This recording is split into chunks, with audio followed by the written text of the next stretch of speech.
The stretch from Austin Wood. Swing and a miss. He struck him out. Swung on to the ground ball that threw on the right side of base hit. Coming in to score is Connor Rowe. The longest game in college baseball history. Longhorns win. Pitcher Austin Wood was the Iron Man in that 25-inning game. He is with Erin Andrews.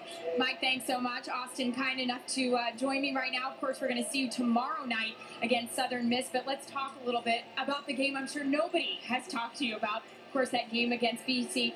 Let me give you a couple of numbers here. I'm sure you've heard these before. 12 1/3 no-hit innings, 13 innings pitched, 2 hits, 14 strikeouts, 169 pitches. He may or may not have had some cramps, maybe got a little sick after the game. But when you look back at that entire night, I mean, what's the one memory that you have? We won the game.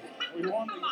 I don't know. I guess it's the fact that I was cramping up and I did throw up in the middle of the game. Just for me to go back out there and do my job and put my team in a position to win, was an awesome feeling. You got the cramps. You're getting sick. I mean, was there any point during that game you want to look over at your head coach, Augie Garrido, and say, Coach, come on, take me out? No, I mean, at one point they were talking whether they should pull me or not. And I went up to them and told them I didn't want to come out of the game. They said, all right. And I went as long as I could, and Sherry came in and did his job, and Tucker got that RBI, we won. I read where you had said your pitching coach had said, hey, let's just take it one pitch at a time. But when you're on pitch 143, I mean, come on. How much did you really think about let's just take one pitch at a time?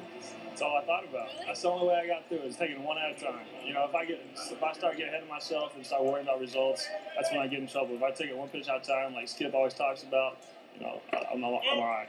Kind of a cool moment. Baseball Hall of Fame calls, wants something from that game. What did they get? They took my hat and they took Tucker's bat. It was an awesome feeling. I didn't believe my equipment manager when he called me, and I got to the field later on, and he told me for real, and it was an awesome feeling. What are you going to keep from that game? Any memento? No. Oh, come on. It's my favorite hat, but I got a new gray hat, so it's all right. I got memories. Hopefully I'll get my jersey from that game after the season, but we'll see what happens. Yeah, I think maybe the Longhorns will make that happen. Thanks for coming by. Looking forward to seeing you and the Longhorns and Southern Miss, of course, tomorrow night. Thanks for having me. I appreciate it.